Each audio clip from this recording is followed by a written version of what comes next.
സുബഹിക്ക് കിടന്നുറങ്ങുന്നത് പട്ടിയുടെ സ്വഭാവമാണ്. പട്ടികൾ സുബഹി വരെ റോട്ടുമ്മൽ കാണും. ബസ്സിലും കാറിലും വാഹനത്തിലൊക്കെ യാത്ര ചെയ്യുമ്പോൾ രാവിലെ വരെ പട്ടികളും നായ്ക്കളും ഇങ്ങനെ കിടന്ന് ഓടിക്കളിക്കും. സുബഹിന്റെ ബാങ്കിന് അല്പം മുമ്പ് അവരങ്ങ് കിടന്നുറങ്ങും. പട്ടികൾ അങ്ങനെയാ. അതേ സമയത്ത് ആട് അങ്ങനെയല്ല. ആടുകൾ നേരത്തെ കിടന്നുറങ്ങും. സുബഹിക്ക് അല്പം മുമ്പ് എഴുന്നേറ്റിട്ട് ആടുകളെ വളർത്തുന്ന കൂട്ടിൽ നിന്ന് പിടപെട ശബ്ദം കേൾക്കും. അവൻ ആ തല കിടന്ന് അടിക്കുന്നത് കൊണ്ട് ആ ചെവികൾ രണ്ടും തമ്മിലടിക്കുന്ന ശബ്ദം കൂട്ടിൽ നിന്ന് എഴുന്നേറ്റ് നിന്ന് തലയൊക്കെ ഒന്ന് കുടഞ്ഞ് ഉറക്കൊക്കെ ശരിക്കൊന്ന് ഉണർന്ന് സുബഹിക്ക് മുമ്പ് കൂടുകളിൽ നിന്ന് ഉണർന്നിട്ട് എഴുന്നേൽക്കുന്ന ജീവിയാണ് ആട്. വളരെ വലിയ ബറക്കത്തുള്ള ജീവിയാ. ആടിന് മേക്കാത്ത അമ്പിയാക്കന്മാരാരുള്ളത്? ബറക്കത്തുള്ള ജീവിയാണ് ആട്. ആടിന്റെ സ്വഭാവം നമുക്ക് വേണ്ടത്. അതുകൊണ്ടാണല്ലോ ആടിനെ എല്ലാ അമ്പിയാക്കന്മാരും ആടിനെ മേക്കാൻ പോയല്ലോ. ഒരു ബറക്കത്തുള്ള ജീവി തന്നെയാണ്. അമ്പിയാവിന് മേക്കാൻ അള്ളാഹു നിശ്ചയിച്ചു കൊടുത്ത ജീവി എന്നതുകൊണ്ട് തന്നെ ബറക്കത്തുള്ള ജീവിയാണ്. സുബഹിക്ക് മുമ്പ് ഉണരും. അത് വീട്ടിലുണ്ടായാലും വലിയ ബർക്കത്താ. അതേസമയം പട്ടികളോ തീരെ ഒരു ബർക്കത്തില്. ഇബ്ലീസ് തുപ്പിയതിൽ നിന്ന് പഠിച്ചതല്ലേ.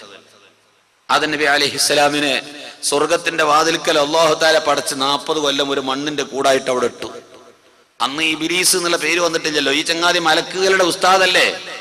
മലക്കുകളുടെ ഉസ്താദായ ഇവൻ സ്വർഗത്തിലേക്ക് ഇങ്ങനെ പോയി വരികയൊക്കെ ചെയ്യുമ്പോ ആ സ്വർഗത്തിന്റെ പടിവാതിൽക്കൽ ഒരു മനുഷ്യൻ കിടക്കും. ഇതാണിപ്പോ അള്ളാഹ് പടക്കാൻ പോകുന്ന ആള് എന്ന് പറഞ്ഞ് കാർക്കിച്ച് തുപ്പി. ആ തുപ്പിയത് ഇങ്ങനെ നുള്ളിയെടുത്തിട്ട് അതങ്ങ് വലിച്ചെറിഞ്ഞിട്ട് അതുകൊണ്ട് ആ നായനെ സൃഷ്ടിച്ചത്. അതാണത്രേ നമ്മുടെ പുക്കിളിന്റെ ഭാഗത്തൊരു കുഴി വന്നത്. അവിടെയാണ് അവൻ തുപ്പിയത്. ആ തുപ്പിയത് ഇങ്ങനെ നുള്ളിയെടുത്തിട്ട് അതങ്ങ് വലിച്ചെറിഞ്ഞിട്ട് അതുകൊണ്ട് ആ നായനെ സൃഷ്ടിച്ചത്. അതാണത്രേ നമ്മുടെ പുക്കിളിന്റെ ഭാഗത്തൊരു കുഴി വന്നത്. അവിടെയാണ് അവൻ തുപ്പിയത്. അപ്പൊ ഇതിൽ നിന്നല്ലേ ആ പട്ടിനെ പടച്ചത് അല്ലാഹു തആല. അതിനെ കുരുത്തക്കേട് അങ്ങനെ തന്നെയല്ലേ ഉണ്ടാവുള്ളൂ. സഹോദരങ്ങളെ, നേരത്തെ കിടന്നുറങ്ങണം. അല്ലാഹുവിന്റെ റസൂൽ പറഞ്ഞു, ഇശാക്ക് ശേഷം ഇൽമിയായ ഇങ്ങനത്തെ സംസാരങ്ങൾക്ക് വിരോധമില്ല. അല്ലാതെ വെറുതെ ഇരുന്ന് സൊറ പറയുന്നത് റസൂലുള്ള വെറുത്ത സംഗതിയാ. വേഗം കിടന്നുറങ്ങുക. ഇശാ നിസ്കാരം കഴിഞ്ഞാൽ എന്താ പരിപാടി? ഇശാ ജമാഅത്ത് കഴിഞ്ഞ് വന്ന് ഹദ്ദാദ് കഴിഞ്ഞാൽ വീട്ടിലുള്ള ഭാര്യയും മക്കളും എല്ലാം കൂടി ഭക്ഷണം കഴിച്ച് എത്രയും പെട്ടെന്ന് കിടന്നുറങ്ങിക്കഴിഞ്ഞാൽ സുബഹിക്ക് നേരത്തെ ഉണരാം. നല്ല ബർക്കത്തുള്ള സമയമാണ്. വിദ്യാർത്ഥികൾക്ക് പഠിക്കാൻ പറ്റിയ സമയമാണ്. സുബഹി നിസ്കാരം കഴിഞ്ഞ് കുറച്ച് സമയം ഇരുന്ന് ഖുർആൻ ഓതിയിട്ട് സ്കൂളിലേക്കുള്ളത് പരീക്ഷക്കുള്ളത് വായിച്ചിട്ട് പരീക്ഷയ്ക്ക് പോയി നോക്കൂ. രാത്രി ഉറക്കമൊഴിച്ച് 2 മണി വരെ വായിക്കാണ്. എന്നിട്ട് 2 മണിക്കോ 3 മണിക്കോ കിടന്നുറങ്ങാണ്. സുബഹി ഖലാക്കി എഴുന്നേറ്റിട്ട് പരീക്ഷയ്ക്ക് പോകുന്നു. ആ പരീക്ഷയിൽ എന്ത് ബർക്കത്താ ഉള്ളത്? അതേ സമയത്ത് ഭക്ഷണം കഴിച്ച് ഹദ്ദാദ് ഓതി കുറച്ചെന്തെങ്കിലുമൊക്കെ വായിക്കണമെങ്കിൽ വായിച്ച് വേഗം അങ്ങ് കിടന്നുറങ്ങുക, കൂടുതൽ വൈകാതെ. ശരീരത്തിന് അത്യാവശ്യമായ ഉറക്കം, നിർബന്ധമായ ആവശ്യത്തിനുള്ള ഉറക്കം കിട്ടണം. അങ്ങനെ ഉറങ്ങിയതിനു ശേഷം എഴുന്നേറ്റ് തഹജ്ജുദ് നിസ്കരിച്ചുകൊണ്ട് സുബഹിയെ പ്രതീക്ഷിച്ചിരിക്കുന്നു. സുബഹി നിസ്കാരം കഴിഞ്ഞുകൊണ്ട് ഖുർആൻ ഓതിയിട്ട് കുറച്ചുകൂടി പാഠപുസ്തകങ്ങൾ വായിക്കും, പരീക്ഷയ്ക്കുള്ളത് വായിച്ചുകൊണ്ട് ദുആ ചെയ്ത് ഇറങ്ങിപ്പോയാൽ എന്തൊരു ബർക്കത്താണ്. കച്ചവടത്തിന് പോയാൽ എന്ത് ബർക്കത്താണ്, കൃഷിക്ക് പോയാൽ എന്ത് ബർക്കത്താണ്, വാഹനം ഓടിക്കുകയാണെങ്കിൽ എന്തൊരു ബർക്കത്താണ്. എല്ലാ നന്മക്കും ബർക്കത്തുള്ള സംഗതിയല്ലേ അത്.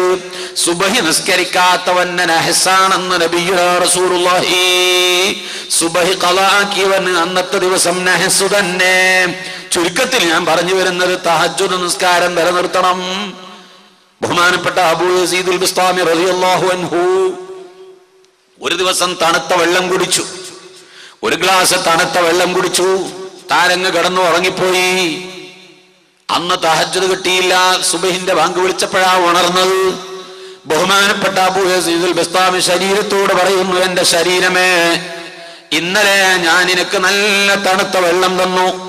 അതങ്ങ് കുടിച്ചപ്പോൾ നീ സുഖമായിട്ട് ഉറങ്ങി. എന്റെ തഹജ്ജുദ് മുടക്കി.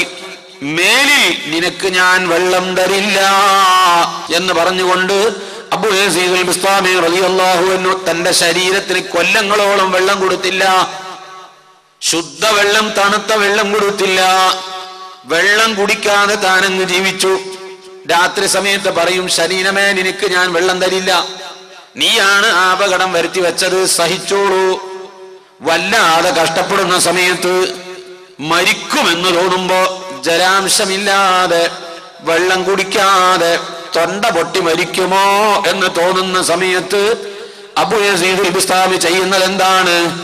ഒരു പാത്രത്തിൽ വെള്ളമെടുത്തുകൊണ്ട് മുറ്റത്തേക്ക് ഇറങ്ങി മണ്ണിലേക്ക് ആ വെള്ളം അങ്ങ് ഒഴിക്കും. ആ വെള്ളം മണ്ണിലൊന്ന് കുഴക്കും. എന്നിട്ട് മണ്ണ് കുഴച്ച് ഒരു ഉരുളയാക്കി കയ്യിൽ വെക്കും. കുറച്ച് കൂടുതൽ വെള്ളത്തിന്റെ നനവുണ്ടാക്കും. എന്നിട്ട് അത് കയ്യിൽ വെച്ചിട്ട് ദാഹജലം കിട്ടാതെ പട്ടിണിയായി വിശന്ന് ജലാംശം പറ്റി തൊണ്ട പൊട്ടി മരിക്കുമെന്ന അവസ്ഥയിലേക്ക് എത്തുമ്പോ അബൂ യസീദുൽ ബിസ്താമി ഈ കയ്യിൽ വെച്ചിരിക്കുന്ന നനഞ്ഞ മണ്ണിന്റെ ഉരുള നാവ് കൊണ്ടൊന്ന് തട്ടിച്ചിട്ട് വലിച്ചെടുക്കും. അത് മതി, അത് മതി, നിനക്ക് അത്ര മതി. ശരീരമേ, എനിക്ക് ഹിസാബ് കൂടാതെ സ്വർഗത്തിലേക്ക് പോകാൻ പറ്റിയ അമല് ഞാൻ പതിവാക്കി പോരുന്നവനാണ്. ഒരു ദിവസം നിനക്ക് വെള്ളം തന്ന കാരണത്താൽ നീ എനിക്ക് സുഖമായി എന്റെ ശരീരത്തെ ഉറക്കിക്കളഞ്ഞു. അത് കാരണം എന്റെ തഹജ്ജുദ് മുടങ്ങി. ഇനി മേലിൽ നിനക്ക് ഞാൻ വെള്ളം തരില്ല എന്ന് പറഞ്ഞ് അബൂ യസീദുൽ ബസ്താമി റളിയല്ലാഹു അൻഹു മരണം വരെ തന്റെ ശരീരത്തിന് വെള്ളം കൊടുത്തില്ല. ശരീരത്തെ ശരിക്കും അങ്ങ് സൂക്ഷിച്ചു. ശരിക്കും ശരീരത്തെ അങ്ങ് പാകപ്പെടുത്തി. അവരുടെ നഫ്സിനെ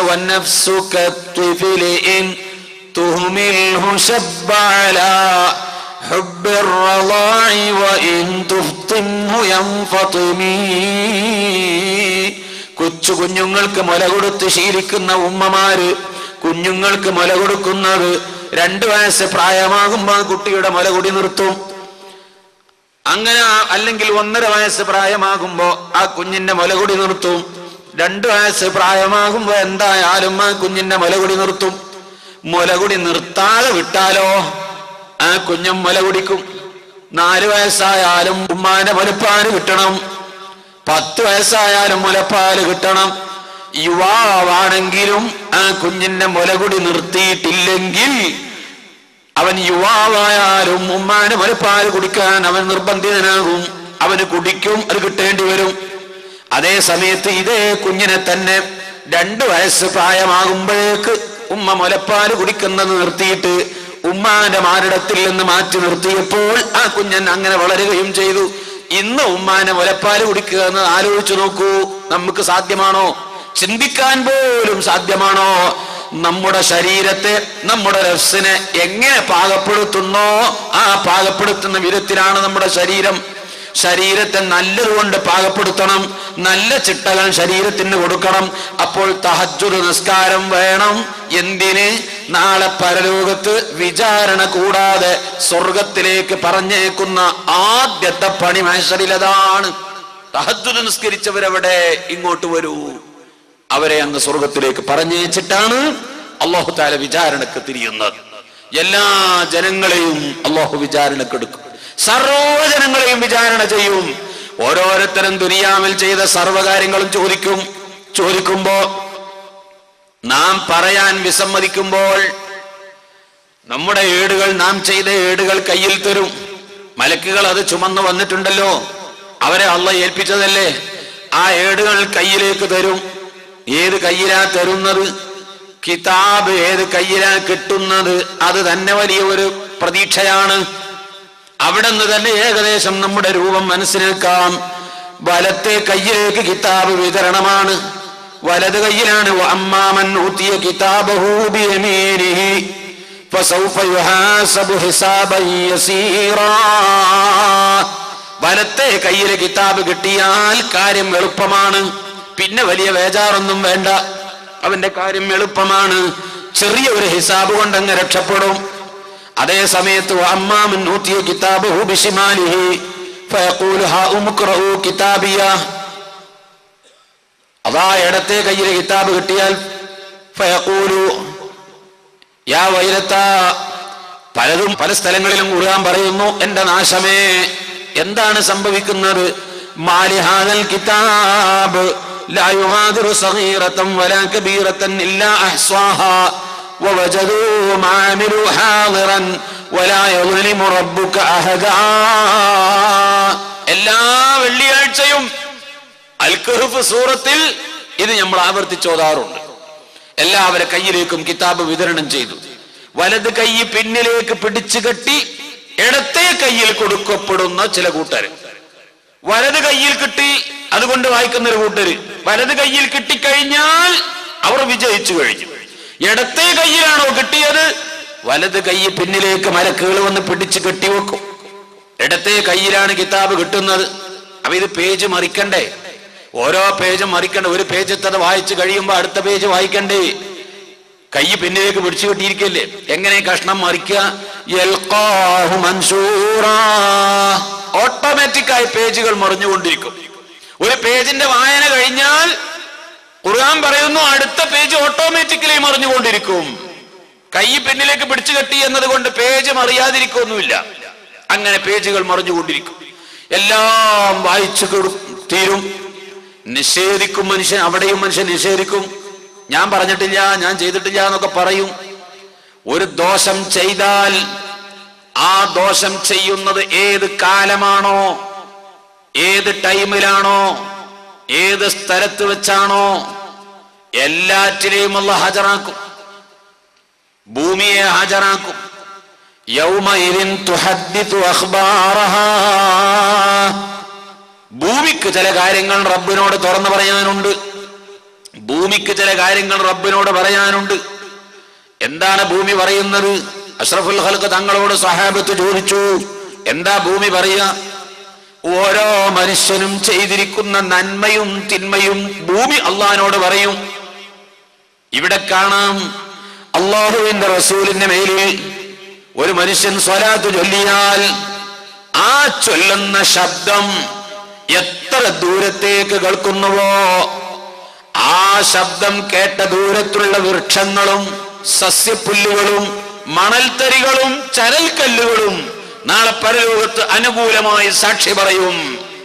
റസൂലുള്ളാഹി സ്വല്ലല്ലാഹു അലൈഹി വസല്ലം തങ്ങൾക്ക് ഈ മനുഷ്യൻ സ്വലാത്ത് ചെല്ലുന്നത് ഞാൻ കേട്ടിട്ടുണ്ട് എന്ന്, അതിന്റെ ശബ്ദം എത്ര ദൂരത്തേക്ക് അടിച്ചു വീശിയോ ആ സ്ഥലത്തുള്ള ഓരോ മണൽത്തരികളും പരലോകത്ത് അനുകൂലമായ സാക്ഷിയാകും.